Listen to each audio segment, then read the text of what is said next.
NGT के आदेश पर 10 जून के बाद से बालू उठाव पर रोक लग जाएगी। अब ऐसे में अब हालत ये हो चुकी है कि बालू माफिया ज्यादा से ज्यादा बालू स्टॉक करने में लगे हुए हैं। सिमडेगा के अलग अलग हिस्सों में भी अवैध तरीके से बालू का खनन करके ट्रैक्टरों की कुछ तस्वीरें सामने आ रही है और जिससे आम जनता काफी नाराज है। हालांकि जिला खनन अधिकारी ने सफाई देते हुए ये स्पष्ट जरूर किया है कि बालू माफिया पर लगातार कार्रवाई हो रही है।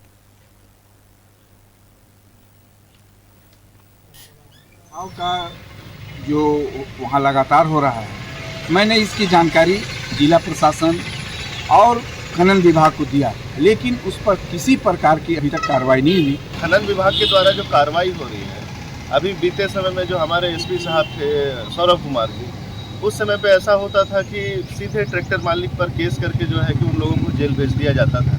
इससे जो है कि उन लोगों में एक डर का माहौल था और अब जो है कि वो डर का माहौल कम्प्लीटली ख़त्म हो चुका है, पूर्णतः ख़त्म हो चुका है कह सकते हैं ऐसा, क्योंकि अभी दिखाने के लिए ट्रैक्टर पकड़ा जा रहा है, वाहनों को पकड़ा जा रहा है, लेकिन उन्हें फिर जस्ट छोटा सा फाइन करके उसको छोड़ दिया जा रहा है। खनन विभाग से लगातार अंचल से खनन विभाग से लगातार छापामारी की जा रही है। इसमें पुलिस का भी सहयोग मिल रहा है। अभी तक पिछले 2 दिन में करीब 1 दर्जन हम लोग अवैध बालू लदे पत्थर चीज लदे ट्रैक्टर को पकड़े और हाईवा को पकड़े हैं, जिस पर नियम संगत 54 के तहत कार्रवाई हो रही है। अभी सभी को जब्त करके थाना में दिया गया है। आगे की कार्रवाई जांच। बालू उठाव का जो वहाँ और सीधे आपको सिमडेगा लिए चलते हैं, जहां से हमारे सहयोगी आशीष हमारे साथ जुड़ चुके हैं। आशीष का रुख करेंगे। आशीष, देखिए, झारखंड में 10 जून के बाद से बालू का उठाव बंद हो जाएगा। एनजीटी के आदेश के तहत ये कार्रवाई की जाएगी। अब ऐसे में देखिए, बालू माफिया जितने भी हैं वे मस्त हैं, क्योंकि अब जितना भी स्टॉक वे कर सकते हैं एक साथ वे कर ले रहे हैं और जिसके बाद अब बालू की रेट और भी भागने वाली है, जिससे आम जनता तो त्रस्त है ही। और साथ ही अब देखिए, प्रशासन भी, ये बताया जा रहा है, सिमडेगा से भी कुछ तस्वीरें सामने आई। आपने जो तस्वीरें भेजी थी और लोगों से बातचीत की थी, उसमें यह जरूर स्पष्ट हुआ कि लोग इस कार्रवाई से कहीं भी संतुष्ट नहीं है। जी बिल्कुल सोनल, देखिए, यहाँ बालू माफिया और प्रशासन दोनों, बालू माफिया जो है वो लगातार यहाँ बालू का अवैध उत्खनन कर रहा है। प्रशासन कहता है कि हम कार्रवाई कर रहे हैं, लेकिन जो तस्वीरें लगातार सामने आती है उसे देखकर यही लगता है कि प्रशासन डाल तो बालू माफिया पात लगातार इस तरह की तस्वीरें आ रही है। और ये सारी तस्वीरों को देखकर सहज अंदाजा लगाया जा सकता है कि सिमडेगा में किस तरह से बेखौफ बालू माफिया अहले सुबह, जिसे हम ब्रह्म मुहूर्त करते हैं, उस समय से लेकर दिन भर रात भर बालू का उठाव कर रहे हैं, ताकि 10 जून के पहले वे अधिक से अधिक बालू का अपना इकट्ठा करे बालू को।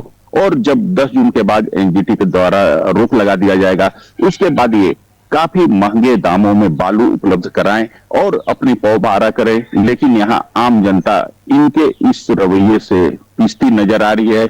ना तो इस ओर प्रशासन कोई ठोस कदम उठा रही है और ना ही इस ओर और किसी का ध्यान जा रहा है। तो निश्चित रूप से इन सारे मामलों को देखकर यही लगता है कि कहीं दाल में काला है या तो पूरी दाल काली है।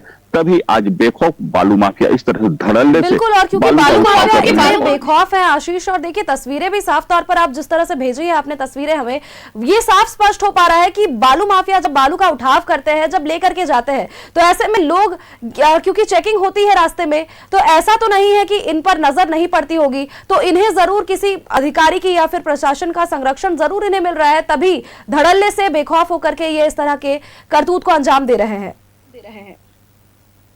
जी सोनल, बिल्कुल, देखिए, इस तरह की जब तस्वीरें सामने आती है तो निश्चित ये देखकर सहज अंदाजा लगाया जा सकता है कि बिना मिली भगत के इस तरह से बालू माफिया धड़ल्ले से बालू का उठाव नहीं कर सकते हैं।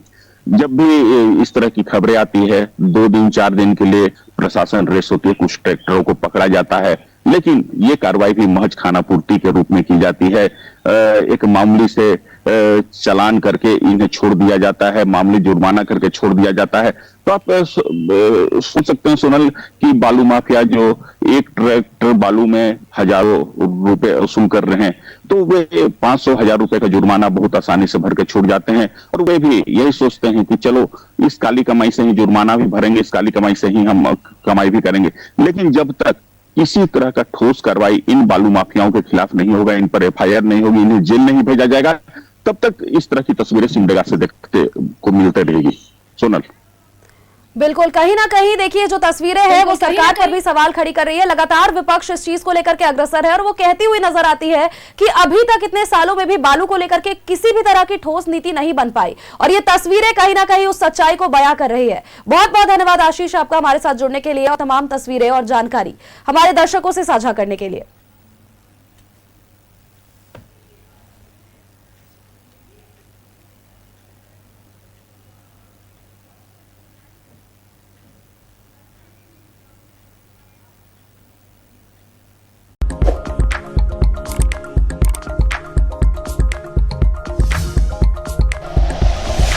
Like and share videos, subscribe करें हमारा चैनल और प्रेस करें बेल आइकॉन। न्यूज़ 11 भारत, सच है तो दिखेगा।